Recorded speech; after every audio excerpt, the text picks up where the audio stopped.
युवा south campus के Facebook page पर आप सभी का स्वागत है, अभिनंदन है। मैं डॉक्टर मार्कंडेय आहूजा, कुलपति गुरुग्राम विश्वविद्यालय, धन्यवाद देता हूं श्रीमान सुबोध जी का, जिनके सफल निर्देशन में युवा साउथ कैंपस के कार्यक्रम चलते हैं। और आज का जो विषय चुना, भारत में विज्ञान की गौरवमयी परंपरा, एक अत्यंत हमारे अंदर विश्वास जगाने वाला, हमारे अंदर माँ भारती के प्रति आस्था जगाने वाला विषय है, क्योंकि इस विषय पर अनेकों भ्रांतियाँ हैं। लोगों ने पूरे विश्व में भारत को एक सपेरों का देश समझा, एक दीन दुखियों का देश समझा, एक गरीबी से पटा देश समझा। परंतु भारत का अतीत इतना गौरवमयी था, जिसकी चर्चा आने वाली शिक्षा पद्धति ने, पिछले 100 वर्ष की शिक्षा पद्धति ने लगभग बदल कर रख दी, और जिसके बारे में हमें कभी बताया ही नहीं गया। और बताया गया तो केवल ऐसे विचार जो पश्चिमी विचारकों के थे, और जिस पर भारतीय विचारकों के जितने भी अनुसंधान के कार्य थे, जितने भी रिसर्च के कार्य थे, जितने भी उनके पेटेंट्स थे, उनको कहीं ना कहीं इतिहास की श्रृंखला में छोड़ दिया गया, जिससे हमारी इस पीढ़ी में भी एक विश्वास जगा कि जो कुछ भी विज्ञान का है वो पश्चिम की देन है, जबकि उसमें भारत का योगदान भी अहम था। और उसी योगदान की चर्चा आज हम करेंगे। भारत का अतीत इतना गौरवशाली, जिसने कृण्वन्तो विश्वम आर्यम, यानी पूरे विश्व को श्रेष्ठ बनाएंगे, ऐसी प्रेरणा दी। वसुदेव कुटुंबकम, यानी पूरा वसुधा ही एक कुटुंब है। जो आज हम ग्लोबल विलेज की बात करते हैं, यदि इसका विज़न देखें तो वसुदेव कुटुंबकम में हमें देखने को मिलता है। स्वदेशो भुवनम त्रयम, यानी तीनों लोग स्वदेश हैं, ऐसी उदात्त भावना भारत की रही है। मार्क ट्वेन, जो एक बहुत ही बड़े लेखक रहे, उन्होंने कहा कि भारत उपासना पंथों की भूमि, मानव जाति का पालना, भाषा की जन्मभूमि, इतिहास की माता, पुराणों की दादी और परंपरा की परदादी है, ऐसा मार्क ट्वेन ने लिखा। इतिहास में भारत धर्म, दर्शन, तत्वज्ञान एवं श्रेष्ठ जीवन मूल्यों में ही नहीं, अपितु व्यापार, व्यवसाय, कला कौशल में भी अग्रणी था, जिसकी चर्चा मैं आज आपसे करूंगा। बजोरन लैंडस्ट्रॉम ने अपनी पुस्तक भारत की खोज में लिखा, मार्ग और साधन कई थे, परंतु उद्देश्य भारत पहुंचने का एक ही था कि जो सोना, चांदी, रतन, मणि और खाद्य मसालों और कपड़ों से लबालब भरा था, यानी सोने की चिड़िया था, उस पर कैसे कब्ज़ा जमाया जाए, उस पर जाकर कैसे व्यापार को अपनी तरफ खींचा जाए, ऐसा प्रयास हमेशा से चलता रहा। हज़ारों वर्षों से जगत गुरु व सोने की चिड़िया अब पिछले लगभग 15 वर्षों से आक्रांताओं के कारण सोने की चिड़िया कंगाल हुई है, और भारत का स्थान 125 से भी ऊपर पीछे चला गया। महर्षि कर्णाद की सर्वांग उन्नति की व्याख्या, यानी यथा अभ्युदय निश्रेयस सिद्धि धर्म, जिस माध्यम से अभ्युदय यानी भौतिक दृष्टि, निश्रेयस यानी आध्यात्मिक दृष्टि, सभी प्रकार की उन्नति प्राप्त हो, उसे धर्म कहते हैं। 1750 तक भारत का उत्पादन समूचे यूरोप व सोवियत संघ से अधिक था। भारत 24.5% पर था, यूरोप 18.2% पर था, और सोवियत संघ 5% पर था। और ये आंकड़े सैमुअल हंटिंगटन की पुस्तक क्लैश ऑफ सिविलाइजेशन से लिए गए हैं।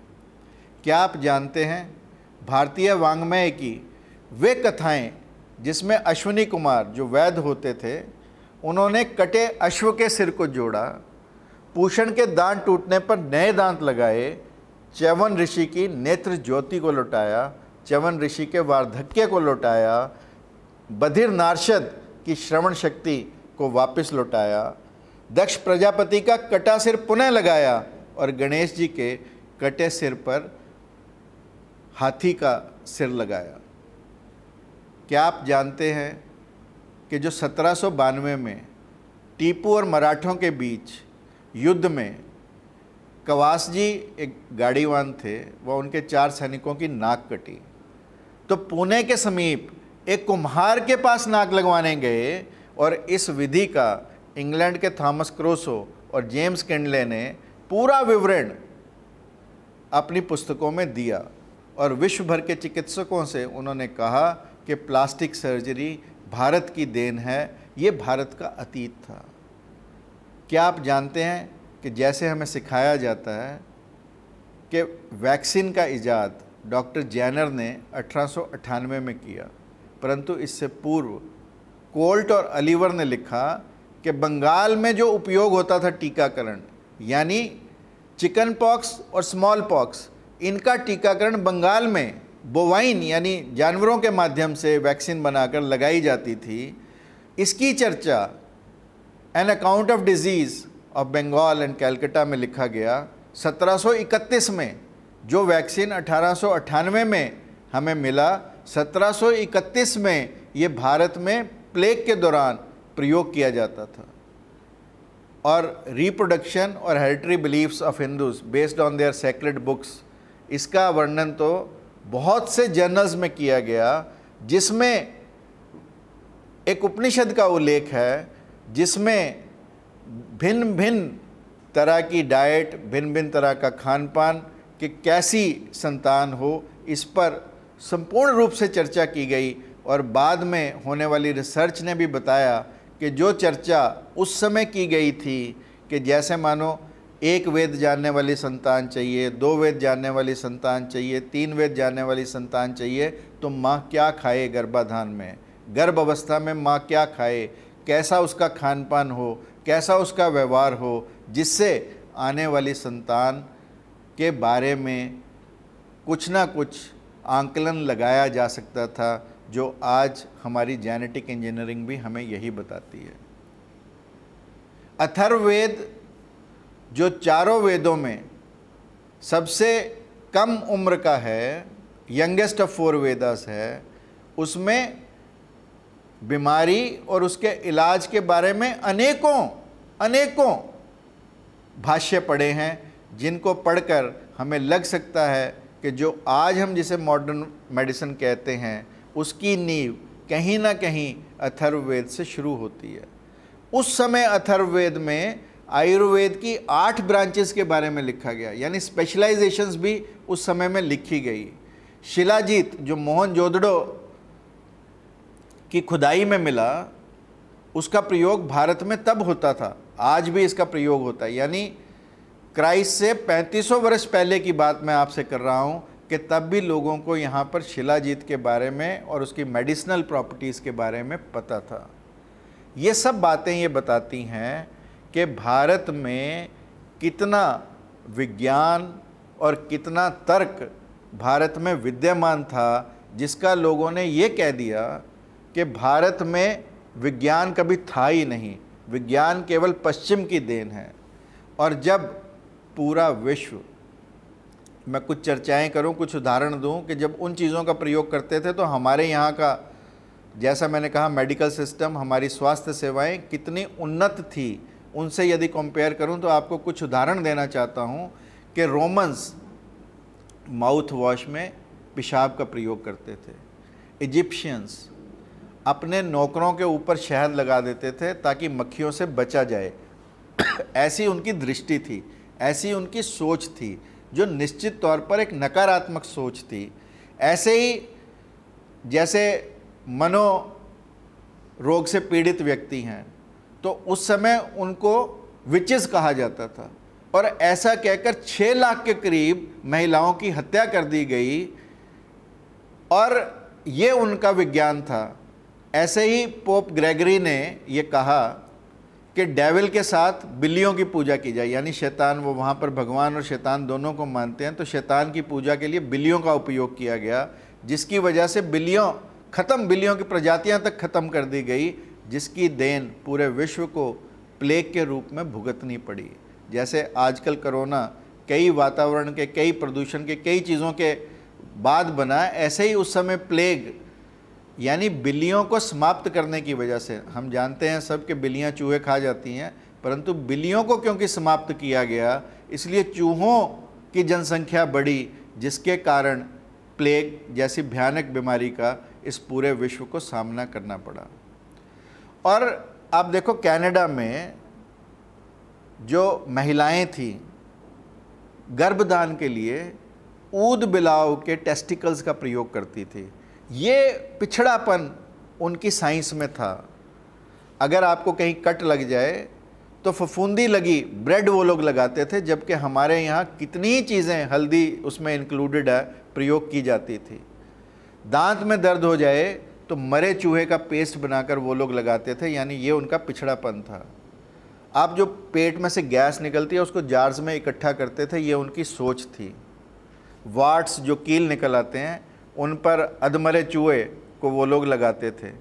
जोड़ों में दर्द हो जाए तो सांप का तेल लगाते थे, और यदि कोई व्यक्ति तुतलाकर बोलने लगे तो उसकी जीभ काट देते थे। और जो रईस यूरोपियंस थे वो तो मरे शरीर, मरे ह्यूमन बॉडीज़ को खाते थे, कॉप्सेस को खाते थे, और इवन जो ममीज़ थी वो भी निकाल कर वो लोग खा जाया करते थे। और जब विश्व में डायरिया के लिए केचप का इस्तेमाल होता था, खून निकालने के लिए लिचिस का इस्तेमाल होता था, यानी जो जोक होती है उसका इस्तेमाल होता था, खांसी के लिए हीरोइन जो एक नशे की दवा है उसका प्रयोग होता था, सिफिलिस को ट्रीट करने के लिए मरकरी का उपयोग होता था, और एक मिसेस मॉस्लो सिरप चलता था खांसी के लिए, और उसमें केवल और केवल शराब और मॉर्फिन दोनों नशे की दवाएं खांसी को ठीक करने के लिए, ये उनका सिस्टम था। Sex with a virgin to treat gonorrhoea and syphilis, ये उनका सिस्टम था। और बवासीर को ठीक करने के लिए गरम गरम सिलाई लगाना, ऐसा दर्दनाक और ऐसा बार्बरिक उनका मेथड था। और ऐसे ही शियाटिका जो दर्द हो जाता है उसके लिए लाल बैल का गाल ब्लैडर खाना, और जोड़ों के दर्द के लिए जिसे हम गाउट जानते हैं उसके लिए उल्लू को जलाकर खाना। ये उनका विज्ञान था कि जैसे मगरमच्छ की डंग यानी उसका जो मल है उसको कंट्रासेप्शन के लिए, उसको गर्भधान के लिए वो लोग प्रयोग करते थे। अगर कोई मनोरोग से पीड़ित है तो उसकी खोपड़ी में छेद कर देते थे, और यदि मृगी से पीड़ित है तो उसको जल काग पिलाते थे। ऐसी मूर्खताएं, ऐसी उनकी साइंस में चीज़ें लिखी हुई हैं, और वो लोग अपने आप को तार्किक और अपने आप को एडवांस्ड गिनते हैं, जबकि भारत की वैज्ञानिक परंपरा को कहीं ना कहीं पीछे छोड़ दिया। जिसमें हमारे यहाँ पर जब मैंने चर्चा की कि उनके वहाँ ऐसा था, हमारे यहाँ पर टीचर डिसाइपल, गुरु शिष्य परंपरा की पूरी कतारें थी। हमारे यहाँ आत्रेय ने इंटरनल मेडिसिन बनाया, धन्वंतरी ने सर्जरी बनाई, कश्यप ने गायनी और पीडियाट्रिक्स बनाई, चरक ने पूरी चरक संहिता लिखी, पूरी मेडिसिन के बारे में उन्होंने चर्चा की, सुश्रुत ने सर्जरी और पहली आई सर्जरी, पहली कैटरेक्ट सर्जरी, पहली प्लास्टिक सर्जरी का श्रेय सुश्रुत को जाता है, पूरा विश्व मानता है। वाग्भट ने अष्टांग हृदय लिखा जिसमें उन्होंने गायनी, पीडियाट्रिक्स, खान पान सब चीज़ों की चर्चा की, और इसके बावजूद भी सब ने ये कहा कि भारत की कोई वैज्ञानिक परंपरा ही नहीं है। ये बड़ा खेद का विषय है। विकास हो परंतु अपनी संस्कृति, अपनी प्रकृति और आवश्यकता के विपरीत ना हो, ये मैं आप सब लोगों को कहना चाहता हूँ। हमें पढ़ाया गया कि विज्ञान और तकनीकी मात्र पश्चिम की देन है और भारत में इसकी कोई परंपरा नहीं थी। अब मैं चर्चा करूंगा कि भारत में किन किन क्षेत्रों में वैज्ञानिक विकास हुआ, विज्ञान और तकनीकी के अंतिम उद्देश्य को लेकर भारत की कोई वैज्ञानिक दृष्टि थी या नहीं, आज विश्व के सामने विज्ञान एवं तकनीक के विकास के साथ जो समस्याएं खड़ी हैं, आज अगर विज्ञान हमारे लिए वरदान है तो विज्ञान अभिशाप भी बना है। If it is a blessing, it is a curse also. So उसके साथ बैलेंस्ड, यानी संतुलन खराब ना हो विज्ञान के साथ, ऐसी कोई दृष्टि भारत में थी या नहीं, इन सब की चर्चा मैं आप लोगों से करना चाहता हूँ।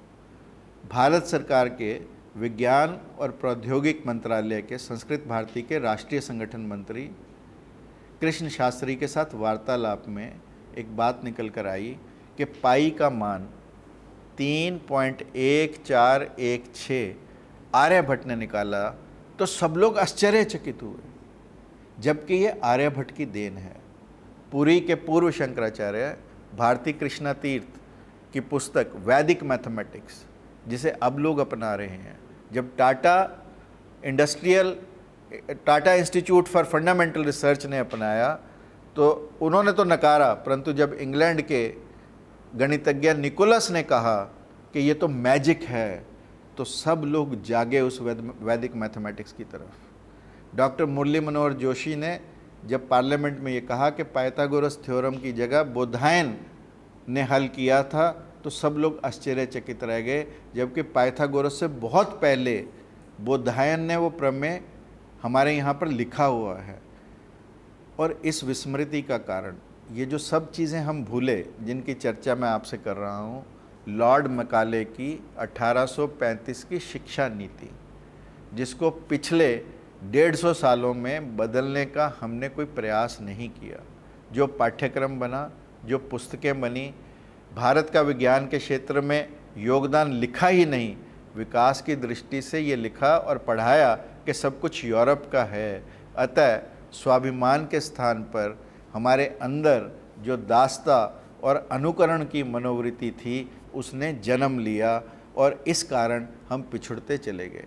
Doctor Abdul Kalam India 2020 A vision for new millennium, उसमें पहला ही दृष्टांत वो लिखते हैं कि मैंने जर्मनी में दीवारों पर एक बहुरंगी कैलेंडर देखा।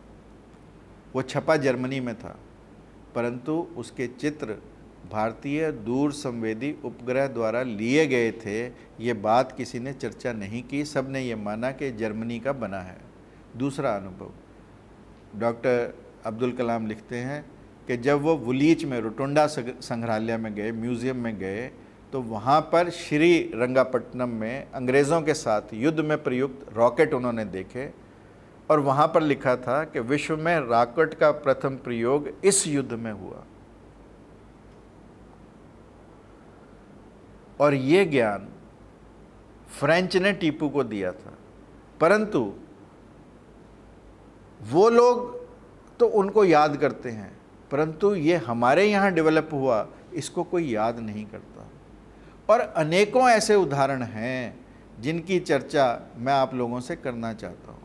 डॉक्टर सीवी रमन ने 1949 में अपने एक दीक्षांत भाषण में कहा कि छात्रों, जब हम कहीं से आयात करते हैं तो हम न केवल अपने अज्ञान की कीमत चुकाते हैं, अपितु हम अपनी अक्षमता का भी कीमत चुकाते हैं। यानी not only we pay for our ignorance when we import, but we also express our incompetence to the world. So इसलिए डॉक्टर सीवी रमन के उस दीक्षांत भारत को हमें आज जोड़कर देखना है। प्रधानमंत्री नरेंद्र मोदी ने जो आत्मनिर्भर भारत की बात कही, उसके साथ यदि हम जोड़ें तो 1949 में इसकी नींव डॉक्टर सीवी रमन ने रखकर कहा कि जब हम इंपोर्ट करते हैं तो we only tell about our ignorance and incompetence, इसलिए हमें इंपोर्ट से बचना चाहिए। पीसी राय बहुत बड़े रसायन शास्त्री, उन्होंने कहा कि हमारा भूतकालीन योगदान लज्जा करने लायक नहीं था। प्राचीन भारत में विकसित सभी शास्त्रों की शाखाओं के बारे में मेरा अंतरंग लज्जानत नहीं अपितु गौरवान्वित है, ये पीसी राय ने कहा।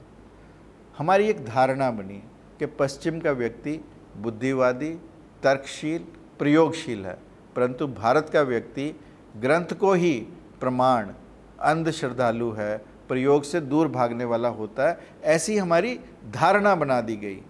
पश्चिम में तर्क व प्रयोग की दृष्टि यदि हम देखें तो गैलीलियो लगभग 450 वर्ष पूर्व उसने प्रायोगिक विज्ञान का प्रारंभ किया, केवल 450, और मैं आपसे चर्चा कर रहा हूँ ईसा से भी 3500 वर्ष पूर्व की भारत की स्थिति की।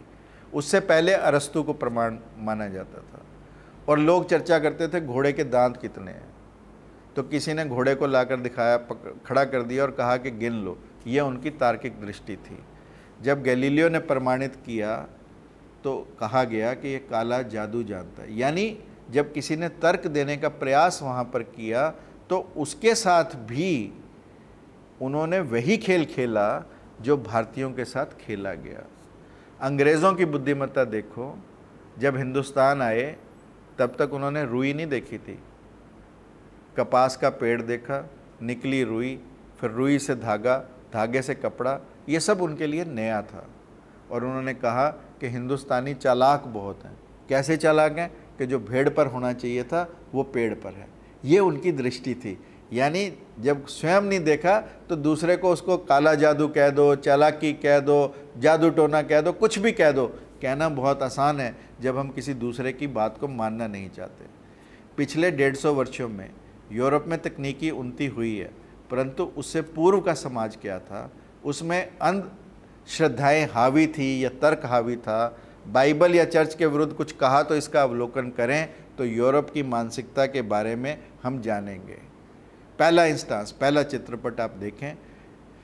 टॉलमी, जिसने 139 ईस्वी में अरस्तु के अनुसार ये कहा कि पश्चिम केंद्रित विश्व की मान्यता स्थापित की।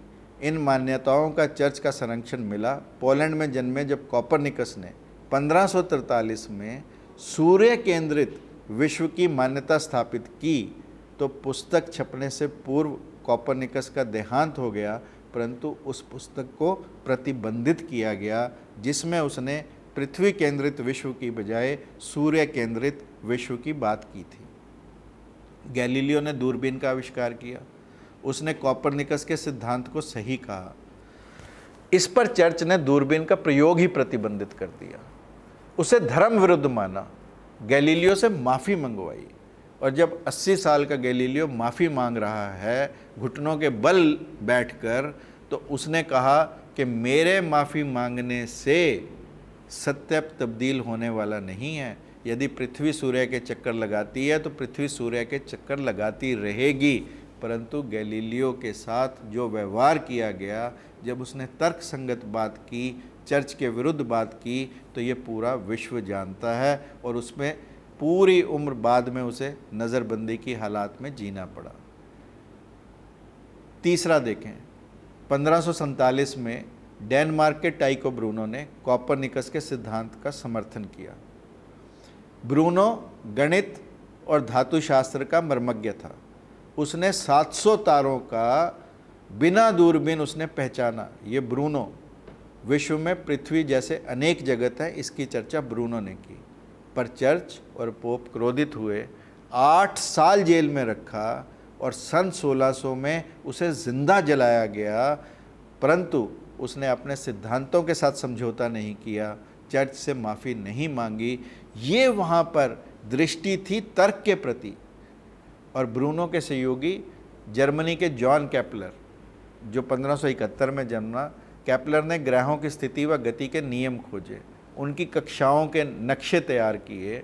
उसको धर्म विरुद्ध मान कैथोलिकों ने उस पर हमला किया गया।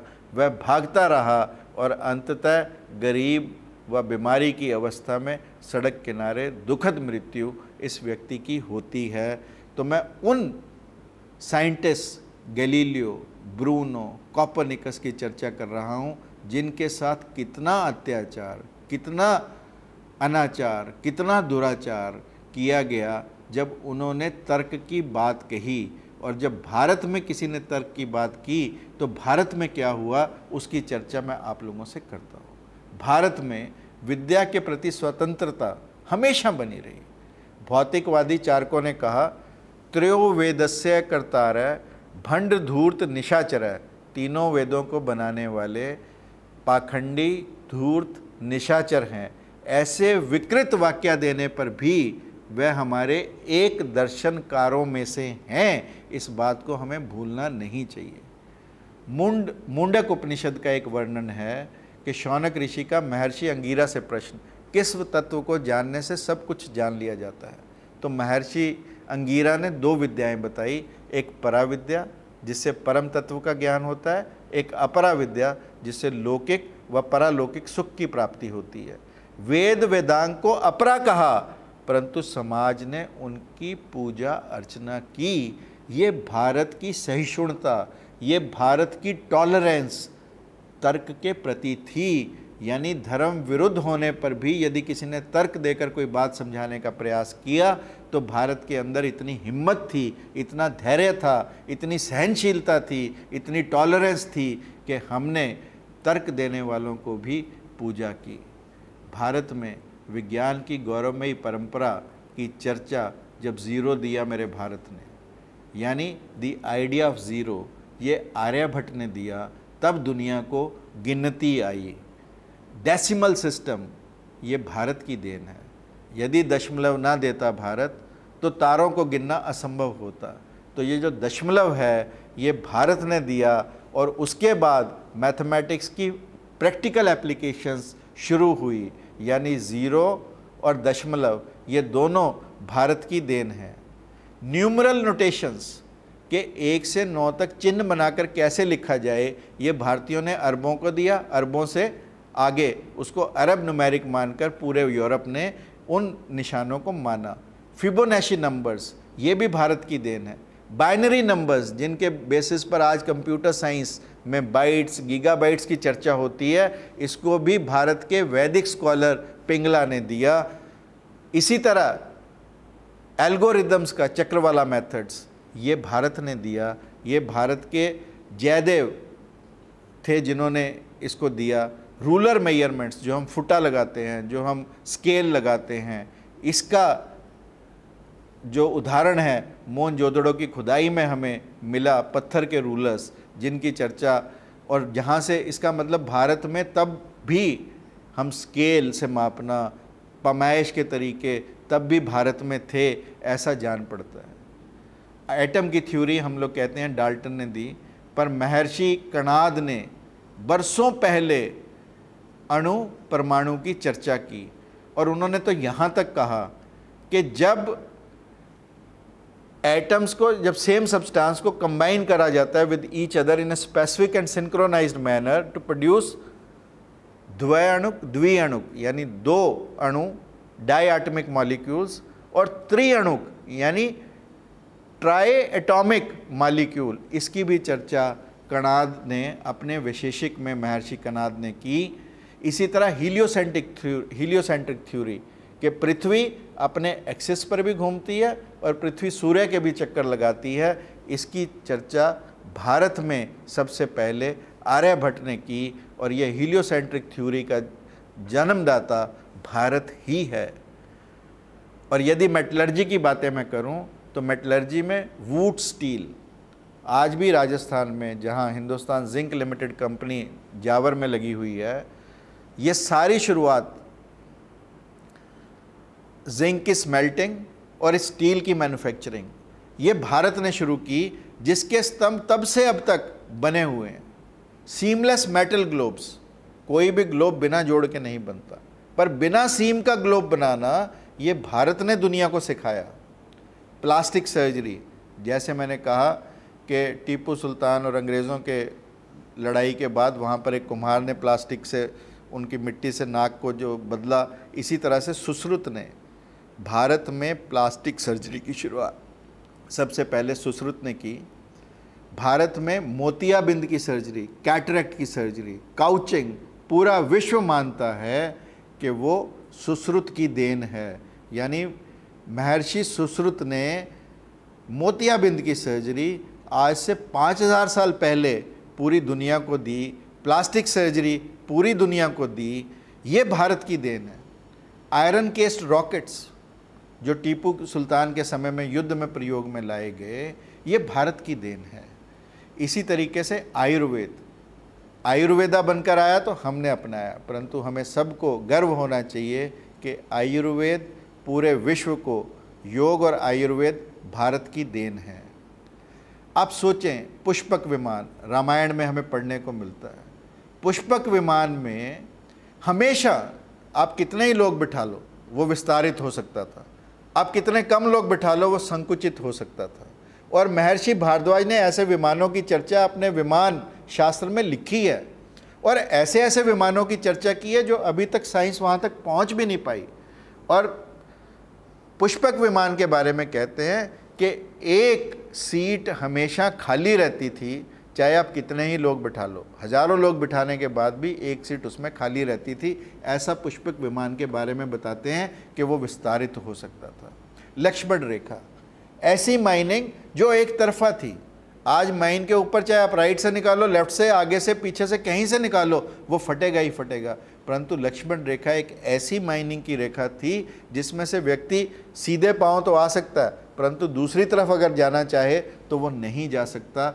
ऐसा भारत में, भारत के इतिहास में, भारत के पुराणों में देखने को मिलता है। मिसाइल्स आज की तारीख में यदि हम छोड़ दें तो उसको वापस बुलाने का कोई तरीका नहीं है। हमें ये पता है कि बटन दबा और 30 मिनट, 60 मिनट, 1 घंटा, 2 घंटे के बाद जो टारगेट है वहाँ पर जाकर उसे ध्वस्त करेगी।